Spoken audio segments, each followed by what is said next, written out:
Bonsoir à tous et bienvenue dans cette nouvelle vidéo où on va parler des opérateurs arithmétiques, enfin les opérateurs en général sur PowerShell, et on va commencer tout de suite par le petit sommaire, ok, que j'ai comme ici, comme d'habitude.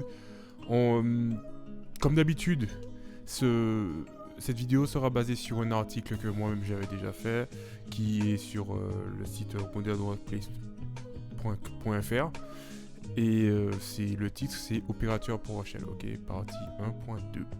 Donc dans cette vidéo on va essayer de voir les opérateurs arithmétiques de comparaison, de logique, de contenance, de correspondance, d'affectation et de redirection. Ah mince, et de redirection. Donc vous allez dire, wow, il y a beaucoup de choses, c'est long, etc. Mais c'est relativement simple, ok. Et on va commencer tout de suite par le tout premier qui est le... opérateur arithmétique, ok, le mot que j'avais dit au début. Donc les opérateurs arithmétiques, c'est le fait de faire des additions, des soustractions, des multiplications, toutes ces choses-là, ok. Et en fait, vu que vous avez déjà vu la vidéo des variables, vous pouvez facilement comprendre que là, on a affecté à la variable âge ancêtre de l'opération 2023 moins 1920, ok. Donc ça, en faisant ça, on peut avoir le résultat de cette variable, ça fait 103 ans, ok. Donc ça c'est un exemple d'opérateur arithmétique, ok. Mais vous pouvez aller beaucoup plus loin en faisant 2023 moins 1920 plus 10, ok. Voilà, donc si on fait ça, et après on fait âge familial, pour afficher, on a 113 ans, ok. C'est aussi simple que ça pour faire des opérations arithmétiques. On a besoin de calculer quelque chose, bah voilà, on fait, le nombre, moins, plus, on peut faire multiplier, comme vous voulez, hein, tout est possible. Qu'est-ce qui n'est pas possible en PowerShell, je répète. Et on peut aller même sur des aspects beaucoup plus loin où on utilise des variables, ok. Donc là, les variables ne sont pas définies, mais du coup, ça n'a pas trop bien fonctionné. Alors si on fait âge, ça fait combien ? À mon avis, ça fait 0. Ah non, ça fait 103. Ah oui, ça fait 103 parce qu'il y a au moins une chose qui est déclarée, qui est âge père, âge mère, âge enfant. Ok. C'est incroyable parce qu'il n'y a aucune valeur qui est déclarée. Ok. C'est quand même marrant. Pardon. Hop, on va voir ça tout de suite. Âge père à combien ? Hop. Copier-coller. Âge père à rien. Âge mère, elle a quoi ? Ah mince. Coller. Elle a rien. Et âge enfant. C'est un sketch. Ah, j'ai fait âge ancêtre. Ok, d'accord. Okay. C'est moi qui délire. Pardon. En fait, donc âge enfant, je suis sûr qu'il n'y a rien aussi. Donc, âge moyen, pour moi, c'est 0. Ok, c'est ça que j'avais dit. Et en fait, j'ai fait âge ancêtre. C'est pour ça que... Voilà, ok. Parce que là, on a 0 divisé par 3. Ben, vous imaginez bien, ça donne 0, quoi. Par contre, si on fait âge père... Alors, on va prendre plus haut. Âge enfant est égal à 6. Âge mère est égal à 36. Et âge père... Le père, il est un peu plus âgé, tu vois. On va mettre 39, tu vois. L'homme. Et la mère. Et l'enfant. Donne l'âge moyen de 27. Ok, voilà. Voilà, une bonne moyenne. Enfin, voilà. Là, on a vu un peu les opérateurs arithmétiques, ok. Là, on va continuer la vidéo avec les opérateurs... Attendez, il y a un petit bug là. Tac, tic-toc, voilà. Voilà. On va continuer avec les opérateurs de comparaison, ok. Donc les opérateurs de comparaison, comme son mot l'indique, c'est pour comparer deux éléments, ok. Donc si c'est... Et donc il y a le égal. Donc est-ce que 2 est égal à 2 ? Voilà, c'est vrai. Il y a le plus petit que... Non, c'est pas le plus petit que je raconte. C'est le inférieur à, ok. Est-ce que 2001, 11, 2012 est inférieur, donc plus petit que... Oui, donc c'est plus petit que, si on veut. 2020, 08, 1. Donc la réponse est vraie, ok. Parce que 2012, 2001 est plus petit, et plus ancien, et plus vieux, si tu veux, que 2020, hein, c'est une évidence. Donc oui, la variable est vraie. Pour ceux qui se rappellent de datetime avec les variables, ok. Donc là on a forcé la valeur sur cet élément, ok. On peut même aller plus loin en faisant des doubles opérateurs de comparaison, ok. Donc on a 1 équivaut à 1 et 1 équivaut à 2. Donc ça on l'avait vu dans le short, pour ceux qui ont vu le short. C'est un exemple que j'avais pris là-dessus. Et en fait, là, normalement, ça donne 0, ça donne false, pardon. Parce que 1 est égal à 1, oui, mais 1 n'est pas égal à 2. Donc, plus, moins, ça donne moins, ok. L'opérateur, les opérateurs plus, moins, pour ceux qui ont fait un peu de mathématiques et de prépa intégrée dans des écoles d'ingé, ils savent que c'est égal à moins. Non, je pense que tu peux l'apprendre bien avant. Je crois qu'en seconde, tu l'apprends. Voilà, donc c'est relativement simple. Tout le monde sait ça. Si tu le sais pas, maintenant tu le sais. Maintenant, tu peux pas avoir cette excuse de « je ne savais pas », tu vois. Donc, on a aussi l'option non, ok. Donc, pour la négation, est-ce que 1 est égal à 1, mais c'est la version négative. Donc, est-ce que 1 n'est pas égal à 1, ok. Donc, ça, c'est faux. Parce que 1 est égal à 1, ok. Et sachez qu'on a aussi la possibilité de le mettre en point d'exclamation, ok. Un point d'exclamation, ça équivaut à mettre note, ok. Et comme vous connaissez les informaticiens qui sont tout le temps fainéants, ben on met un point d'exclamation partout, tout le temps, voilà. Donc, si on continue un peu nos petits schémas, on a aussi le inférieur, on a le égal, on a le plus grand que, ok. Donc là, on avait fait plus petit que avec LT, donc c'est less than, ok. C'est le mot en anglais, c'est less than. Donc je crois que c'est LES, than, tu vois. C'est comme ça, less than. Et en fait, c'est pour ça qu'on met LT. Et plus grand que, c'est greater. Je crois que c'est comme ça on écrit. Hein. Pardonnez mon anglais. Than. Bah, je crois que c'est ça. Hein. Ouais, je pense que c'est ça. Je sais pas. Bref, greater than. Donc c'est GT, ok. Pour ce mot. Donc si on prend mon petit exemple que j'avais. Hop. Alors attends. Hop.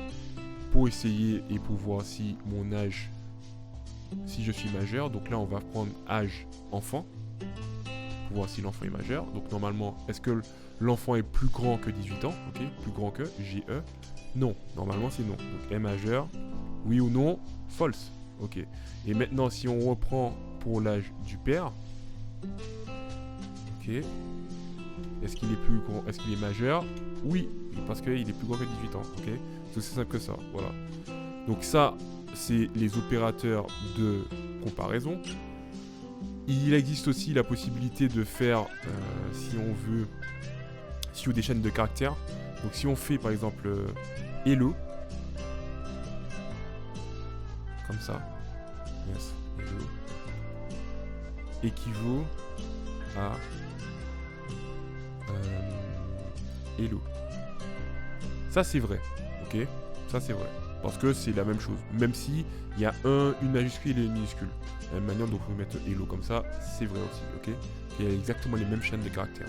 Si on met un i, c'est aussi pareil, ok. C'est toujours vrai, ok. Par contre, si on met un c pour sensitive case, donc là c'est faux, parce que là il voit que il y a une différence entre le h ici minuscule et le h majuscule ici, ainsi que le o. Si je mets le o minuscule, c'est toujours faux, parce que le h est toujours majuscule, ok. Si je mets le h, là c'est vrai, ok. Donc si on veut vraiment être pointilleux et on est sur un script qui a besoin vraiment d'être case sensitive similar, ok, donc non sensible à la casse, et bien là on utilisera cet argument, le petit c, ok. Et le petit c, sachez qu'il est partout, hein, il est disponible partout. Le i, je sais pas trop à quoi il sert, honnêtement, mais sachez que vous pouvez le rencontrer, donc c'est toujours intéressant de le savoir. Mais le C, oui. Le C, il est vraiment énormément... Enfin, je l'ai déjà vu plus souvent, quoi. Ou sinon, en termes général, on utilise EQ. Hein. Voilà, c'est en termes général. Les informaticiens, ils se pètent pas la tête, ok? Encore plus les ingénieurs, ok? N'oubliez jamais ça. Donc ça, on a vu ensemble les opérateurs de comparaison. Maintenant, on va voir les opérateurs logiques. Donc c'est ce qu'on avait vu juste avant, ok? C'est pas compliqué, hein, c'est juste le fait, c'est le fait d'avoir des OR, donc là on va déclarer deux variables, donc A et B, qui est égal à 6 et 4. Donc si on fait A, $A, c'est égal à 6 et $B est égal à 4, ok? Et là on va un peu les comparer ensemble, ok? Donc si on fait cette opération, on voit que A, est-ce que A est plus grand que B? Donc est-ce que 6 est plus grand que 4? Oui, donc là on a true. Et que A est plus petit que 20, donc ça c'est vrai. Ou que B est plus petit, donc 4, il est plus petit que 20. Donc ça c'est vrai aussi. Donc tout ça c'est vrai, ok? Donc si on fait entrer, on a true, ok? Et comme on sait que tout ça c'est vrai, on peut mettre même ici and, ok? Pour dire si 6, en fait là ça veut dire si 6 est plus petit, si 6 est plus grand que 4 et que 6 est plus petit que 20 et que 4 est plus petit que 20, eh bien, c'est vrai. Donc là, on a true normalement. Voilà. Je fais des tests comme ça là, à chaud, sans préparation. Des fois, je flippe quand je fais entrer parce que je me suis dit, bon, j'espère que ça va fonctionner parce que là, ça va remettre en cause toute ma connaissance sur PowerShell. Enfin bref, voilà, c'est marrant quand même, c'est marrant. Donc là, on va mettre une autre condition, on va laisser and. Vous savez quoi, on va laisser and. Et on va mettre 2, ok? Donc là, est-ce que... Là, on a la réponse faux, ok? Donc là, c'est false. Donc parce que là, c'est false, et que là, c'est and, eh bien, c'est false. C'est false. Ouh là là, il est chaud le mec, il est chaud. Ok. Non mais tout se passe bien et tout est bien là pour le moment. Ma démonstration se passe à merveille, ok. Donc là on a vu les opérateurs logiques. Sachez que bien sûr il y a ou, il y a and et il y a on peut mettre le not aussi. Le not c'est un opérateur logique, ok. Donc là normalement on a true, ok. Parce que là on a dit que si ça c'est vrai, mais le contraire de vrai. Et donc si c'est pas vrai, ok. Je sais pas comment vous dire, c'est une négation de la réponse actuelle, ok. Donc que la réponse, si la réponse était false, eh bien vu que c'est la négation de false, donc ce serait true, ok. Donc voilà, c'est pour ça, il faut vraiment comprendre que là, c'est comme si vous voyez la carte de Uno qui permet de changer de sens. Ben c'est un peu ça, tu vois, genre quand tu es face à face, donc tu joues contre une personne. Enfin non, pas face à face.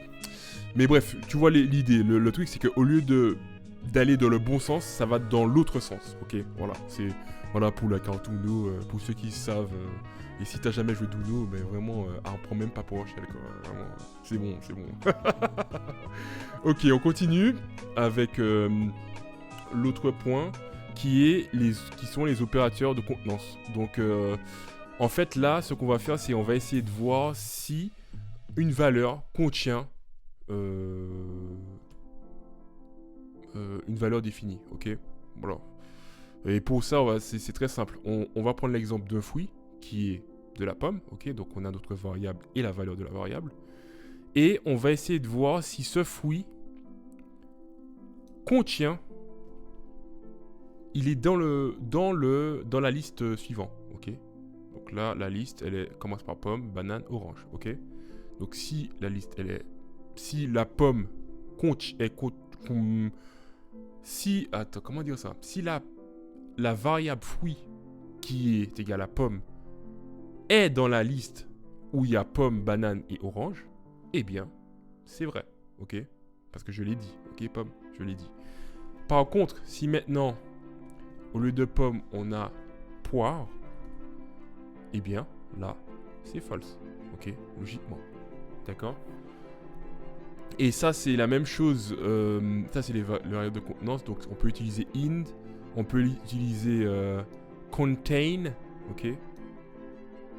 Donc, si on prend fouille, et là on va faire le contraire, on va dire que fouille c'est une liste.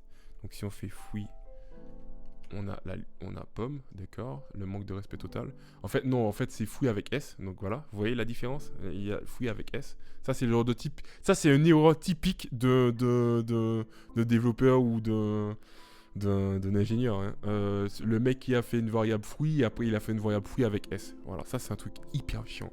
S'il vous plaît, ne faites jamais ça dans vos scripts. Appelez-le autrement. On a trop de mots en France pour pour se limiter à mettre deux variables et dont la différence est juste un S, quoi. Enfin,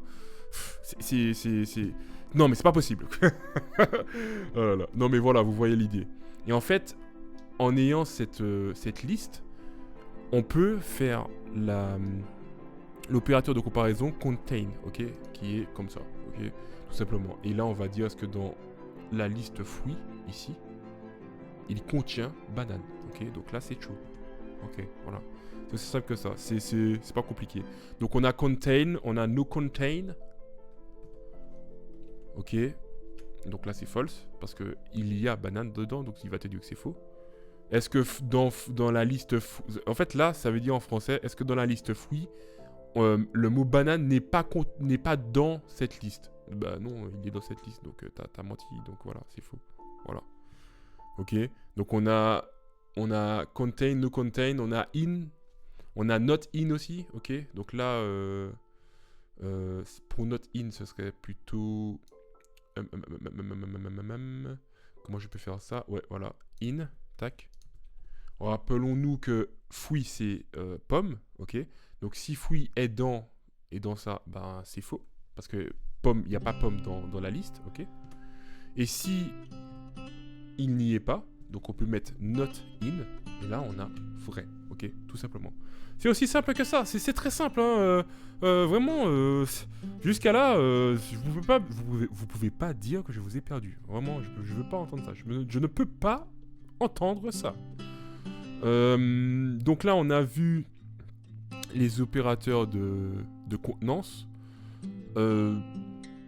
Je pense qu'on va s'arrêter là, ok, parce on a déjà fait 17 minutes ensemble. On va refaire une autre vidéo sur laquelle on va prendre notre temps aussi pour faire le reste de l'article, ok. Et j'espère que ça vous a plu, j'espère que vous avez kiffé. N'hésitez pas à essayer. Je sais que ça peut être un peu abstrait comme ça. Sachez qu'il est plus souvent utilisé, les opérateurs de ce type, dans des if-else, ok. Donc ça nous donne plus des choses comme ça, ok. Hop. Donc voilà. Si nous avons... dans la liste fouille au-dessus, nous avons la valeur banane. Donc nous avons la valeur banane. Eh bien, on envoie le message, nous avons des bananes. Ok. Là, je ne me suis même pas permis de mettre white host. Mais normalement, faudrait mettre white host, ok. Mais voilà, ça fonctionne. Voilà. Mais en faites pas ça. Mais sachez que ça fonctionne. C'est que c'est possible, ok. Ça restera entre nous, ça sera notre secret. Ok, donc j'espère que ça vous a plu. J'espère qu'on va se revoir aussi très vite pour cette suite de vidéos. Prenez soin de vous, amusez-vous bien avec PowerShell et à très bientôt. Il y a une dernière chose qu'il faut que tu saches avant que tu partes. Il faut que tu t'abonnes à cette chaîne. Pourquoi ? Parce que tu auras des vidéos similaires sur la thématique de l'informatique